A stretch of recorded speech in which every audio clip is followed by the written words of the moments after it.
আজকে আমি আমার গাছগুলোতে যে পেস্টিসাইড ইউজ করবো সেটার নাম হলো কাকা। কাকা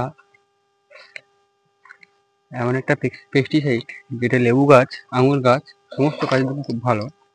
যেমন আমার এই গাছগুলোতে লিফ মাইনার আক্রমণ করেছে, এর জন্য কাকা খুব ভালো কাজ করে। যেমন কাকা আরও কাজ করে মাকড় নাশক হিসাবে,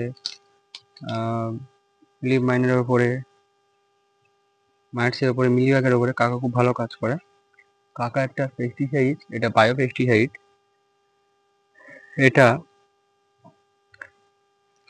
গাছের পোকামাকড় মারার সাথেই সাথে কিন্তু গাছের গ্রোথের দিকেও খেয়াল রাখে। এটা এক ধরনের পিজিআর, কারণ এর মধ্যে এটা একটা হচ্ছে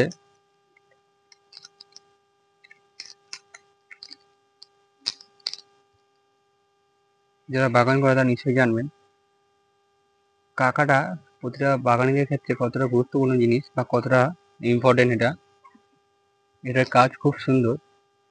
তো এটা পার লিটারে 1 ml করে ইউজ করতে হয়, 1.5 ml। এটার গায়ে লেখা আছে, এর মধ্যে আছে সিইড এক্সট্রা, আর অনেক কিছু কম বেশি আছে। তো এখানে আমার স্টিকারটা উঠে গেছে, আমি দেখে বলতে পারছি না। আপনারা ইউটিউবে সার্চ করলে কাকার সম্বন্ধে প্রচুর ভিডিও পেয়ে যাবেন। তো চলে যাক, আমি আমার গাছগুলোকে স্প্রে করে দিই। তো দেখা হচ্ছে পরের ভিডিওতে। যদি ভিডিওটা ভালো লাগে তো লাইক, কমেন্ট, শেয়ার করে দিন।